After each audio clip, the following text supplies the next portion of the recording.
Hi, I'm Jeremy Robinson, and this is the 19th hole.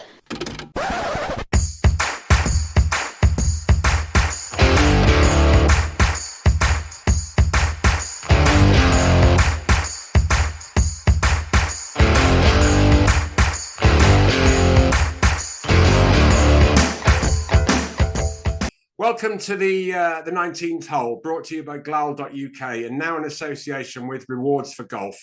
Today, I'm delighted to be joined by James Allan. James is currently top of the Europro Order of Merit, so it's quite kind of convenient, really, with the news that's been announced in the last couple of days that the Europro is not going to be going ahead next year, which is a great loss to a lot of people. But James, before we get onto your season, which obviously has been fantastic so far, what did you have any kind of inkling what was going on, or what's your kind of feeling on it?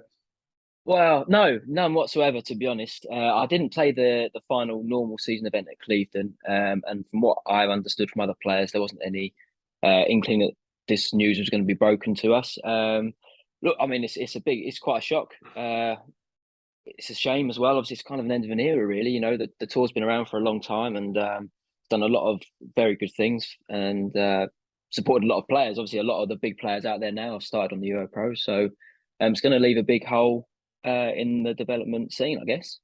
Yeah, because I mean, as you rightly say, it's been around for a long time. I think 20 years. This could be the 20th year it's been going on, and some great players have come through it. Louis Oosthuizen and Swartz, and also obviously all the UK players have come through it.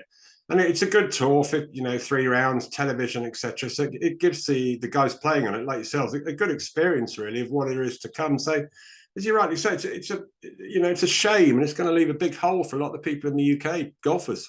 Yeah, I think I guess at the moment, because there hasn't been any news to sort of counteract it and say what might happen instead or anything like that. I think a lot of players are just a little bit sort of unsure, really, a bit lost as to what that might mean for them. Because there'll be players that will not get through to the top 5 this season, but will have kept, say, full Europro status for next year. Will that have any standing on anything?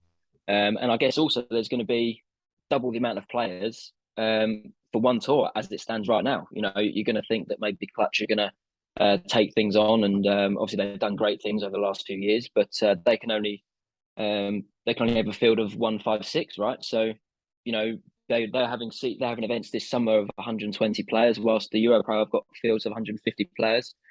And all of those players now can't play in the same event. So I think there's a little bit of uncertainty, I think, and that's what I think a lot of players are reacting to be honest. Yeah, because I mean, on top of that, Jamaica doesn't happen anymore, does it? I mean, that obviously is no, of course, tour. No. So, possibly next year, some of these guys are either going to think, well, there's not as much opportunity if they don't get their card or they don't get a Challenge Tour ranking from the tour school. And clearly there's not as much to play in, where a couple of years ago there was loads to play in, wasn't there? Yeah, absolutely. Yeah, I mean that's a good point. I think obviously Q School isn't the easiest event to play. No. It's a bit of a pressure pot, and I think that obviously is just going to heighten that even more this year. Really, with players are going to have the opportunity to get themselves out of that uncertain situation and just move on to the Challenge Tour. And so I guess or even above that.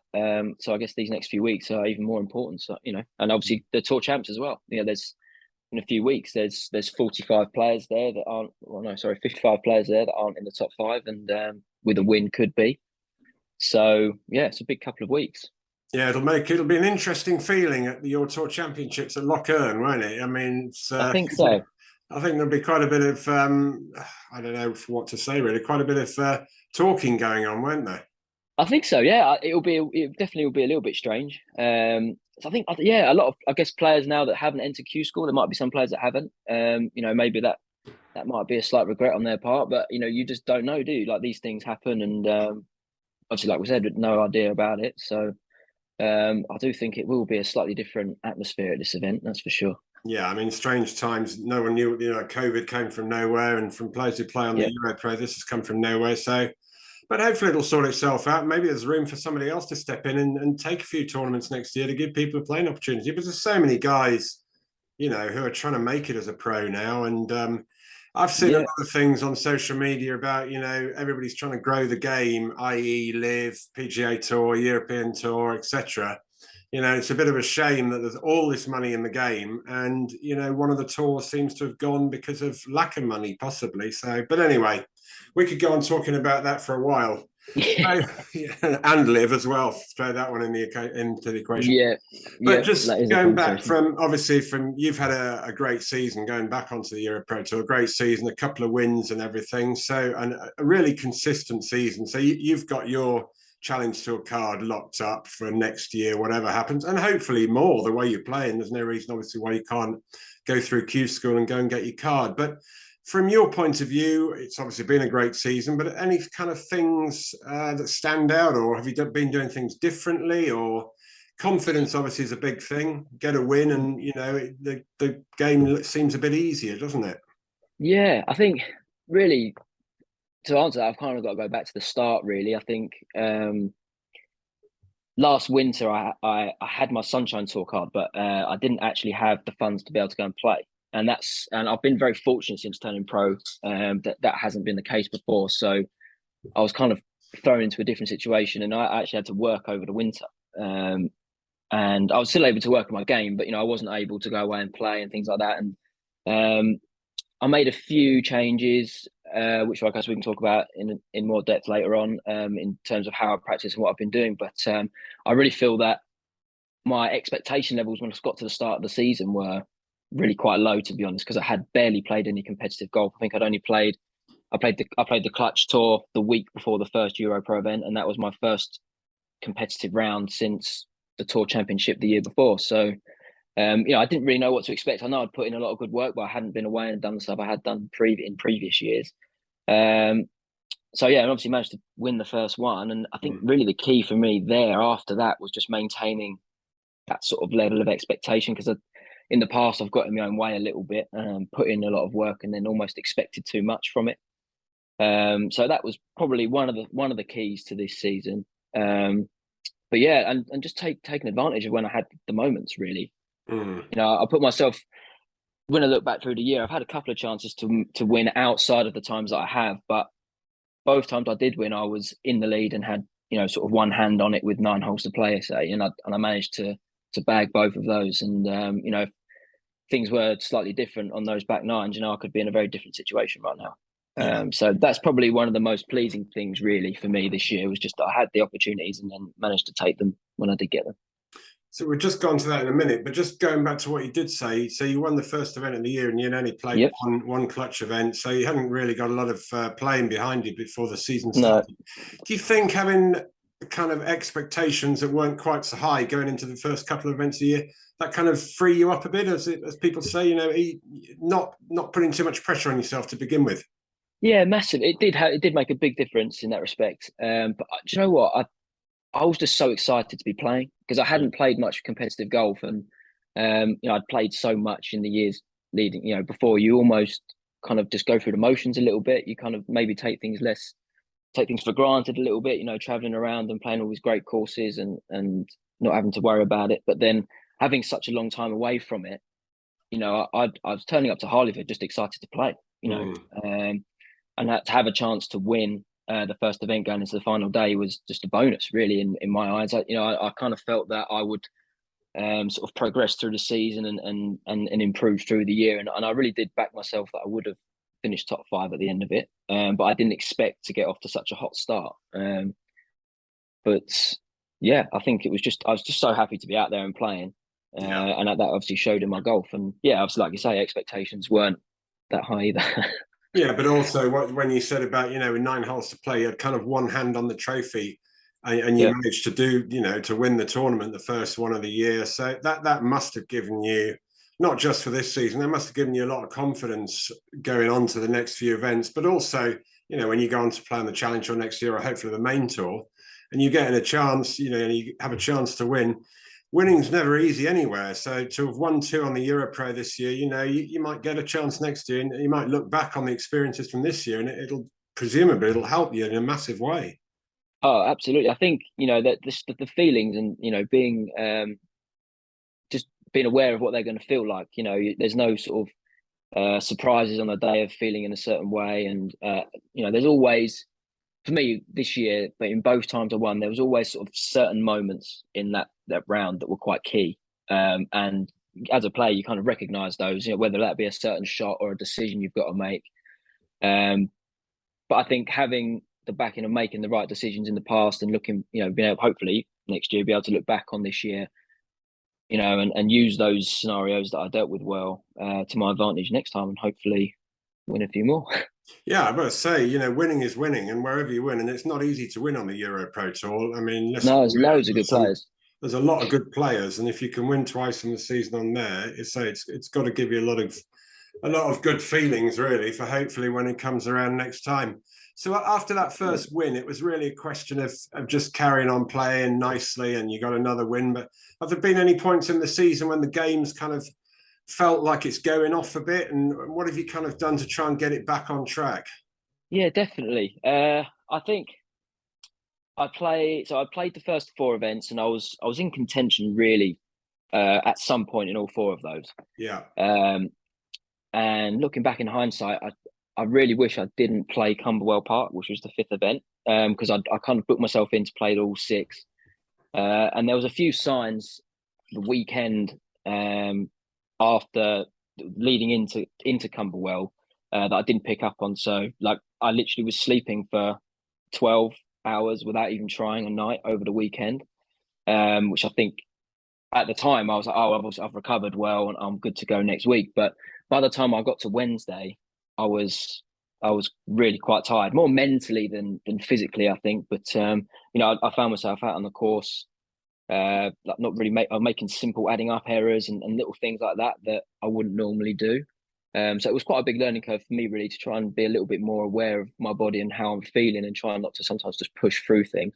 Because I then sort of carried that into Averidge the week after, and I had 2 weeks of pretty poor golf, to be honest. But I really feel that the first week at Camberwell maybe was the catalyst for that. And if I'd have taken the week off there and then rested up and prepared for Averidge, I would have had a better week there than I did, because I missed both cuts. Right.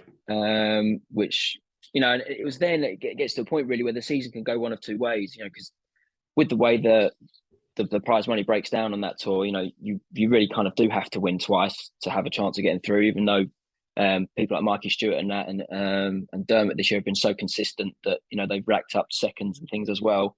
I knew at that point that I still needed to win one. Nothing was done really. So yeah, I had that week off with my coach Sam Truman and sort of reset things, and I generally respond pretty well to a week or 2 weeks where I kind of strip everything back and make a plan exactly what I need to do over the next however long I have until the next tournament, and just kind of work diligently through that. And that's what I then did in that week off. Went to Belton Woods, played a little bit better, made the cut. I didn't really finish anywhere. I think I finished like 24th or something like that. But I sort of built into it then, started making better decisions, and the practice I'd done in the week off started to come through, and then I got a nice little run after that. I think I finished, I can't remember the order of the tournaments now, but I remember finishing second at your event down at the Vale with a good final round. Yeah. Obviously winning Manning's Heath and finishing third the week after in Wales, and that kind of set me for the season then. I was really pleased that bounce back, and to be honest, a lot of that just came down to, like I said in the week off, the clarity of what I needed to do immediately at that point, and we use my stats for that, and just kind of looking back on what I did leading into Harleyford, because as like I said, I wasn't playing a huge amount, but I managed to get myself tournament ready through the preparations I was doing. So it was a little bit of analysis of what I did then, and just sort of built a pretty specific plan of what I was going to do each day in each session, and get ready for the next run of events. So it sounds like you kind of a bit of planning really for the schedule. Maybe playing one extra week might have having 1 week off a bit early might have helped. But before we move on to kind of how you're going to prepare for next season, whether it be Challenge Tour or Main Tour, hopefully having won the Order of Merit, just going back prior to turning pro in 2016, how did you, going even further back than that, how did you kind of get into golf? Well, none of my family play at all. It was think I was about 2 or 3 years old, and our family friends bought me a plastic set of clubs. And obviously back then nothing was left-handed, so they were right-handed. And apparently I gripped it left-handed and just started swinging it as if I was lefty. So my dad went down to the market in Chelmsford. There was a golf shop that used to be in there. I don't know if it's still there now. And the guy in there built me a 10-iron, which I still have at home, to be fair, somewhere. But the shaft is like, I don't know if people can see, it's literally about 2 inches long, because the head and the grip is still the same. So it's about that big. And it just kind of went from there, really. And mum and dad took me to where I needed to be all the way through junior golf, funding it, which I'm massively grateful for. And then by the time I got to sort of 17, 18 and I was driving, I kind of then went off from there. So it was no real family background. It was just more nothing. Judgment, just going into it. Yeah. It was quite, really, it's quite funny, really. So my mum hadn't watched me play golf in I don't know how long. So when growing up at my golf club, we had this in Essex. We had this something called the Thornton Cup, which is like an inter-club tournament scratch match play. And my mum, I must have been probably 16, 17, and that was the first time my mum really watched me play properly. Then the next time she watched me play, I was in the Dubai Desert Classic after competing well on the MENA tour. So the difference between her watching me tee off the first at Chelmsford to then watching me tee off the first at the Emirates in Dubai was obviously quite a special moment, really. And I remember walking from the range to the first tee, and I was quite lucky because I was off the same time as Rory McIlroy, but off the other tee. So there was quite a lot of people around, obviously, trying to watch him. So I had to kind of walk through all the people to get to the first tee. And then all of a sudden I kind of bump into my mum, who's just standing there, and she's in balls of tears. Right, and I'm a nervous wreck anyway, and I just look at her, and my mum's in absolute tears, and I'm going, "Mum, I don't need this right now. What are you doing?" But it was nice. So they're so supportive. They follow me. They come to a few events, but not too many. But they're always pressing refresh on the computer every 10 seconds, I think. But I just kind of went from there. Really, it's my own drive and love for playing golf, really, that's kind of pulled me through this to where I am now. There's never been any push from them whatsoever. They've been there, but it's never, like you say, it's never been something that's been big in the family. So it's interesting with some of the guys we've had on it. Obviously some of them are they've got family or are keen golfers, or some of their dads have been pros, etc. So it's it's interesting that you've really come from a totally non-golfing background, and kind of obviously with the massive help of your parents when you're younger, I kind of found your own way with it, really. Yeah, definitely. I mean, another a big thing really was my golf club when I was a junior had so many juniors there.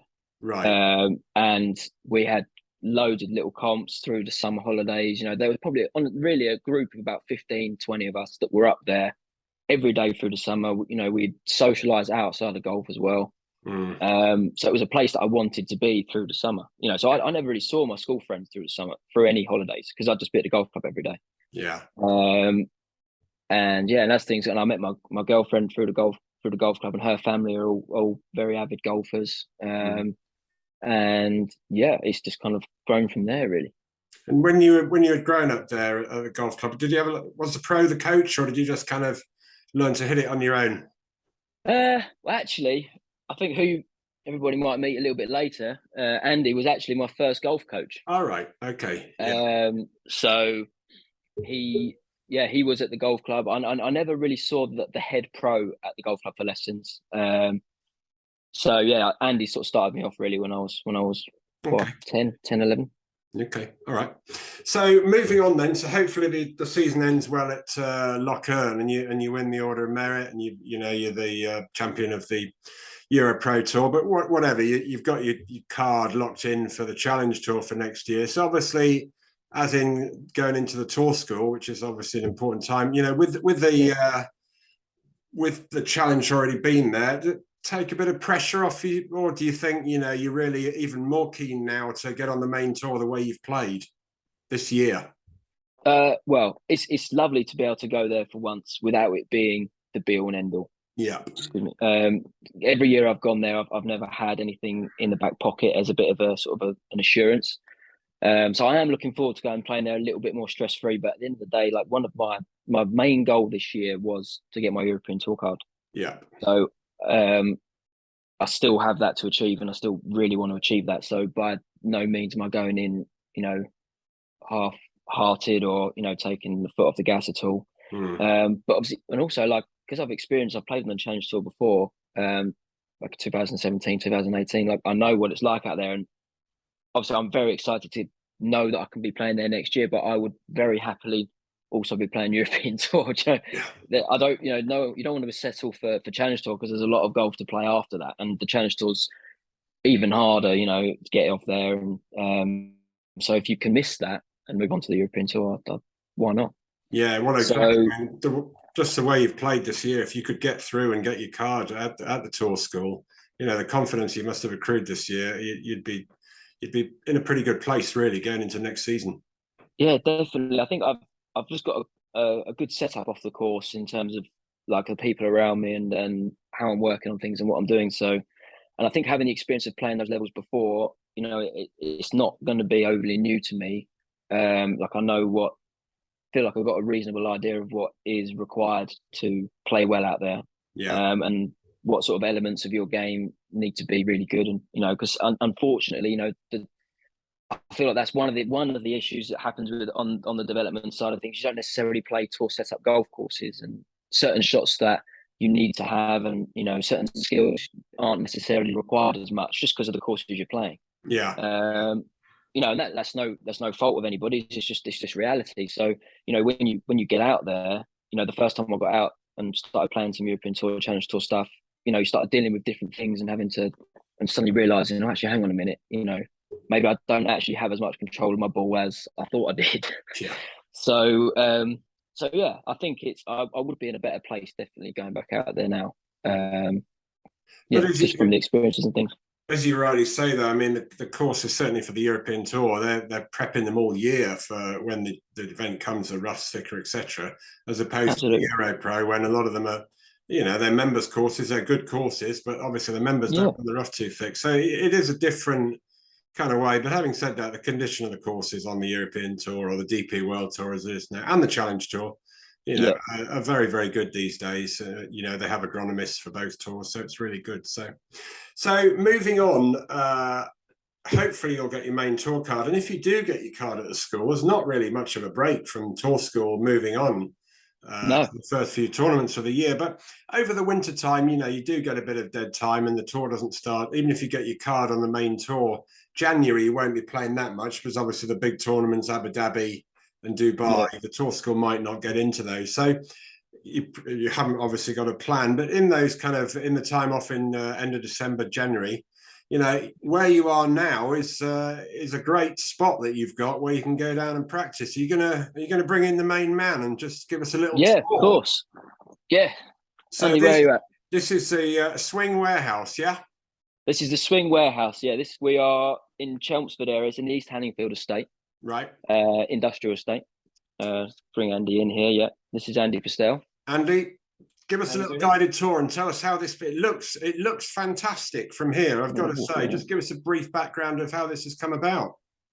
Yeah, so basically my circumstances changed towards the end of COVID, which meant that this was then an idea that we had for quite a while to try and develop a performance centre type place.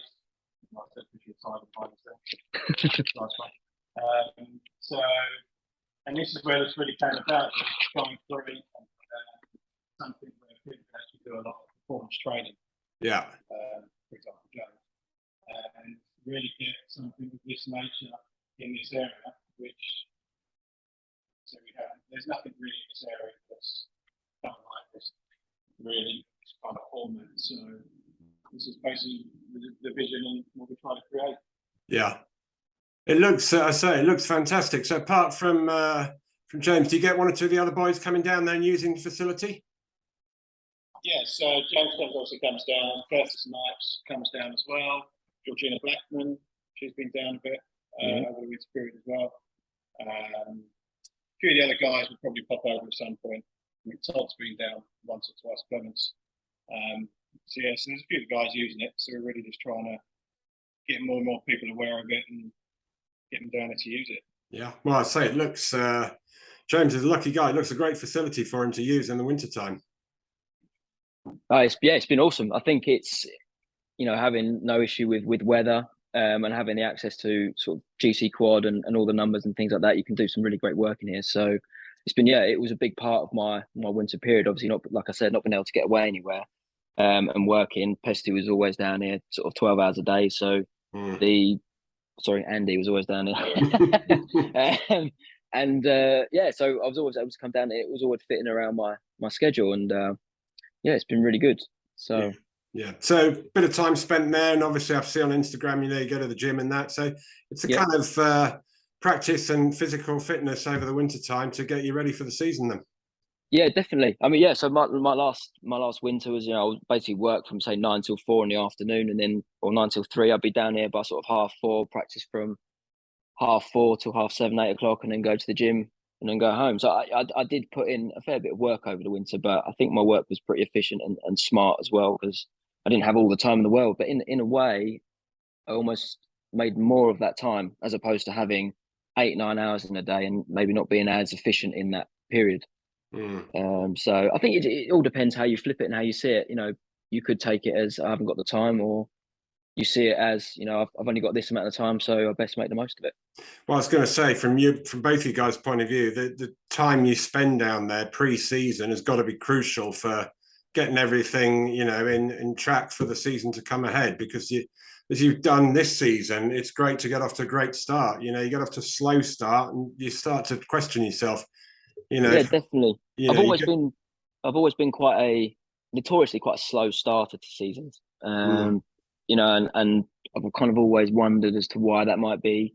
But this year, me and my coach Sam kind of adapted how I practice slightly and changed the focus into more performance-based things, trying to recreate tournament scenarios and course scenarios as much as possible. And I kind of found that it just got me into a playing mindset quicker. Yeah. Because one of the things we do is, which I'd never thought about, but Sam gets me testing out of the rough. So doing TrackMan testing out of the rough, and so if you get, especially on a day where it's quite windy, it's really quite tough. But those are the things that when you're standing out on the course, you've got 160 out of the semi-rough and the wind's 20 mile an hour in out of the right. You've got to be good at judging how the ball's going to come out of its lie and how the wind's going to affect it. And I find that those sort of scenarios, for me, when I start out playing, I'm not great at judging. And all of a sudden, if you get a club out, half a club here or there, and you kind of put stress on your short game, you can make silly mistakes and drop easy shots. And that's kind of what was a big focus of ours over the winter. And that definitely made a big difference when I came out at the start of the season. Yeah. Because Harleyford was tough. Harleyford was really windy. And I played great the second day when it was really windy, and I shot 8 under or something like that. And but my ball control was fantastic, really, in quite tough conditions. And I think that was just testament to the work I'd done prior to that. So, Andy, if you've known him since he was a kid, things have moved on a bit. Oh, yeah, massively, yeah. I mean, I think one of the main key things with James really is the fact that every level he's played at, he's won. Yeah. Which is massive going forward to sort of more again back in the Challenge Tour and European Tour. It's a big thing to carry on going through. But I think one of the main things that you see with James is he's a big boy now. He's certainly got in that gym and really got a lot stronger. Yeah. Hits in a country mile, which also helps.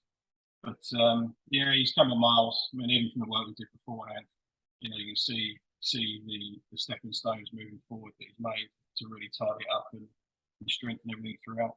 Yeah, but the base of really what you would teach me when I was younger is still in there, isn't it? Oh, yeah, it's just you just move on. See similar characteristics like everyone does. I think everyone playing nowadays has their same little tweaky faults that really irritate them from time to time, and you find different ways to sort of manage it and move on and really progress. That's one of the main things that he's done. I mean, it's key, really. When I was playing, it didn't have videos. It's going back a while, and there was certainly no sending videos to coaches and everything. So even these days, I think it's key you understand your own swing really well. So when you're on the course, if things aren't going well, you've got to have a good idea of what's making you play right and what's making things go wrong, especially under the pressure, I think, more than anything. Absolutely. I think, yes, this be the ownership of your game, isn't it? And I think one thing that I've sort of battled with and needed to get better at was obviously how to reset that week on week. Because, especially go and play in windy conditions or travel, like it's always funny. It's always weird. Like, amazed me how I get off a plane and then go to the range the same day. For me, I always feel so weird. I don't know why. Like, it just doesn't feel right. And and been able to sort of take things back and set things and get things to where they need to be before the tournament starts, I think is a real skill in itself. Yeah.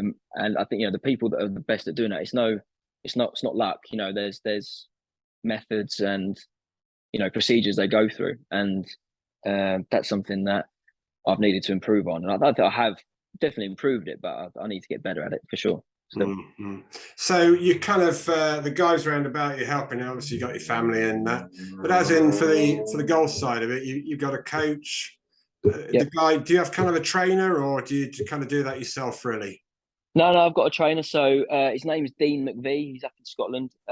He actually is a contesting world strongman. I think he's actually at the moment. I think he's the 4th strongest man in the world under 80 kilos ranked in the world. Like it all came through my girlfriend Gabs. Her cousin used to be in the Marines, and Dean was in the Marines with Callan, and I was the whole strength and conditioning side of things really became a big interest of mine outside of golf. Really, I don't really see myself as training for golf. I train because I enjoy it, and it just so happens obviously it's quite handy for golf as well. So I learned more about it.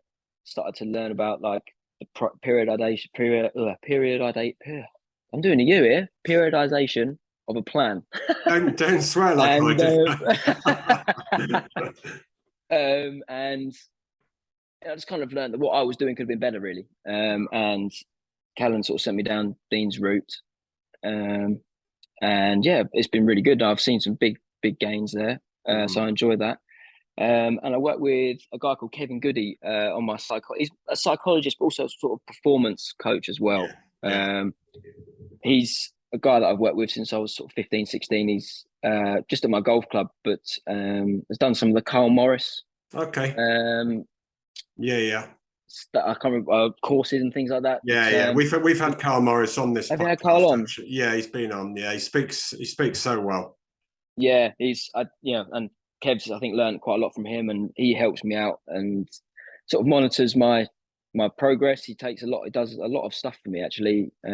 He monitors all my tournament rounds and my stats, and kind of comes to me with a few sort of things. And and even in here in the swing warehouse through the winter, we were doing quite a lot of sessions in here together.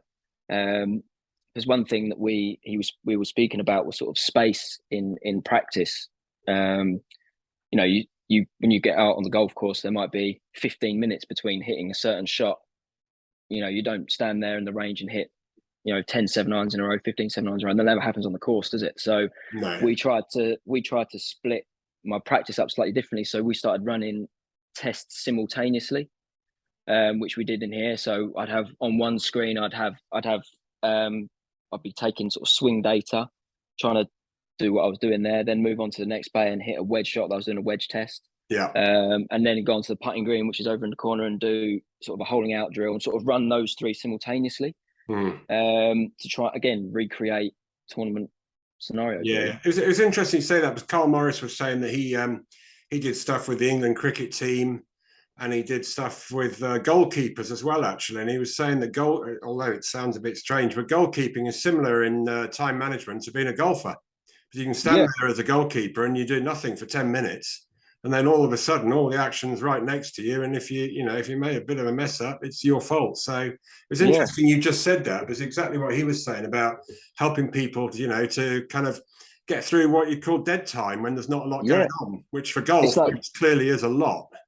Absolutely, yeah. We call it sort of recall, really. Like you say, certain shots don't hit for a long time, or you hit a bad shot, and then you then try and put a good swing on it again. So another thing we were doing here was deliberately not hitting a ball, but doing a bad practice swing, essentially.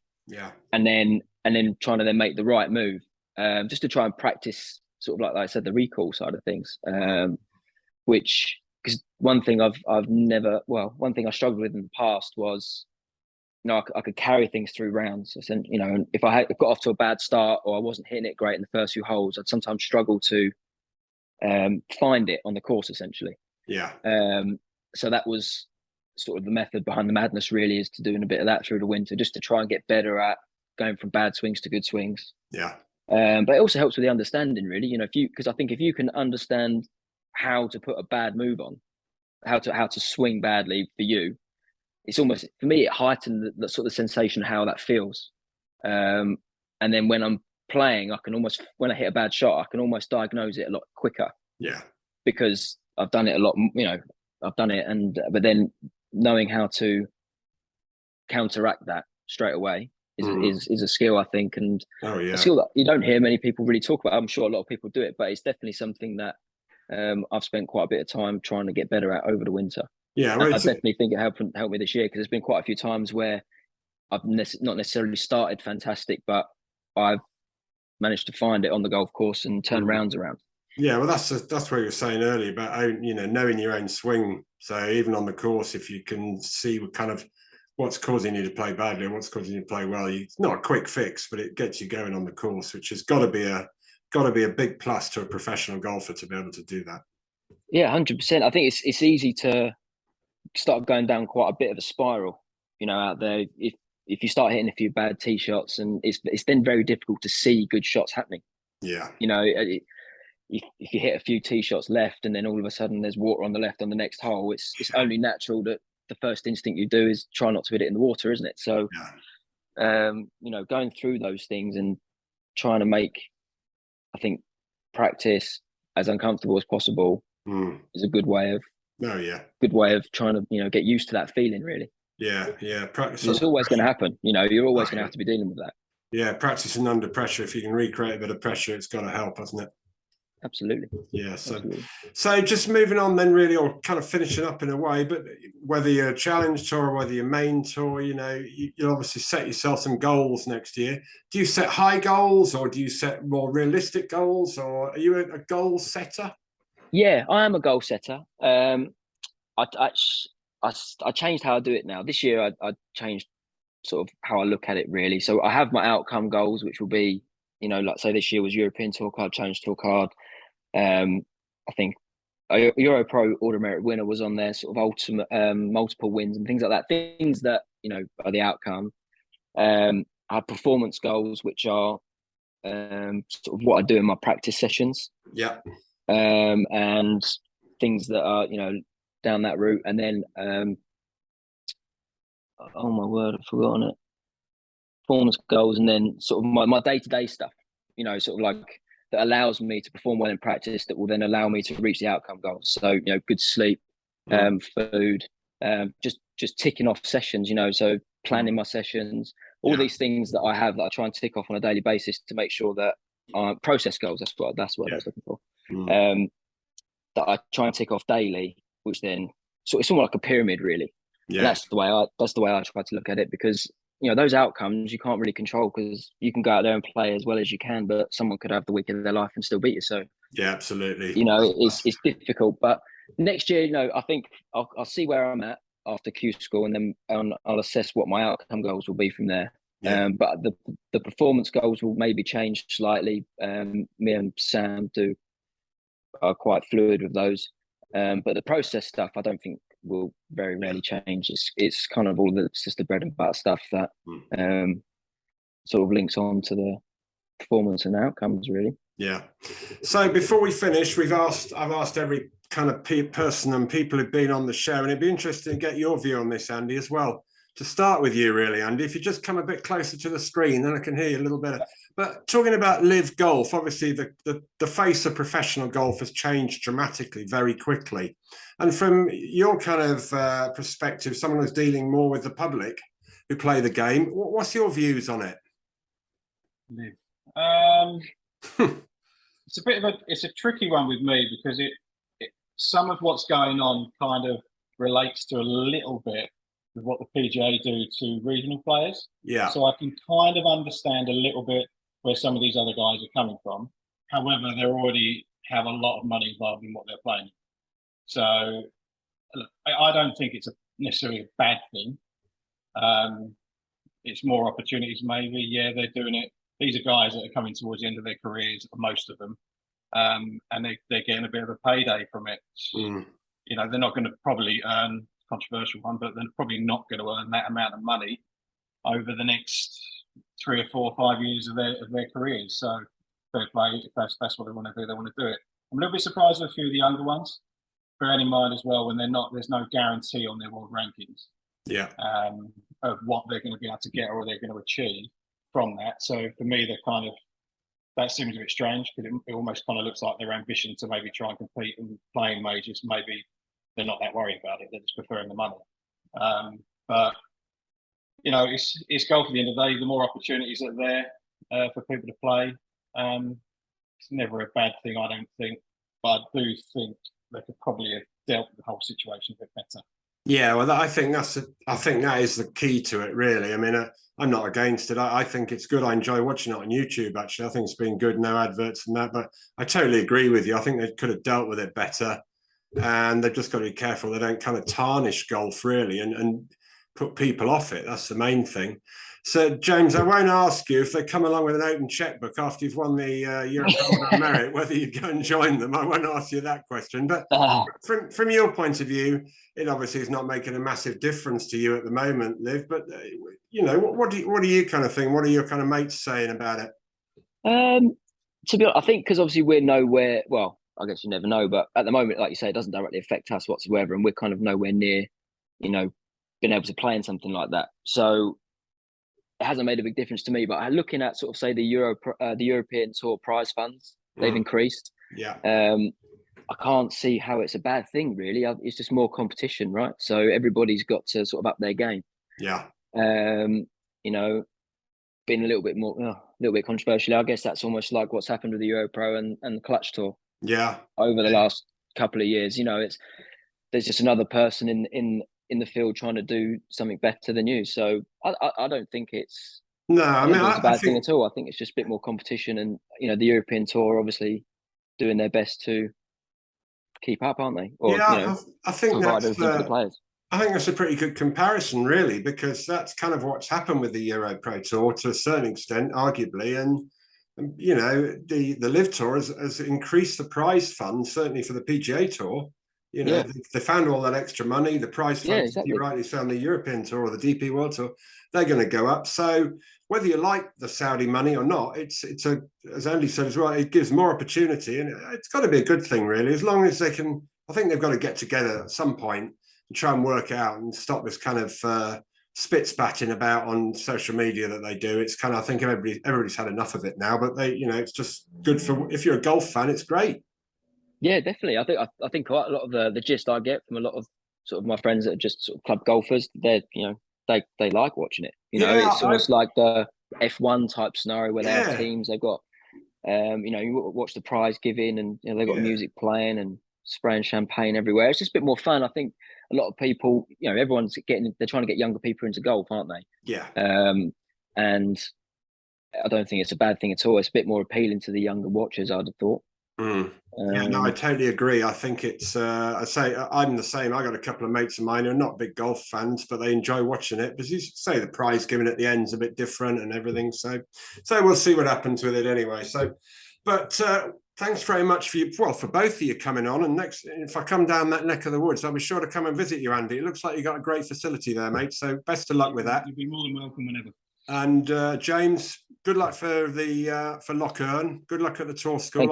I'll see you there. Hopefully at the final one. Yeah, absolutely. And all the best for next season as well. So thanks very much for coming on, both of you.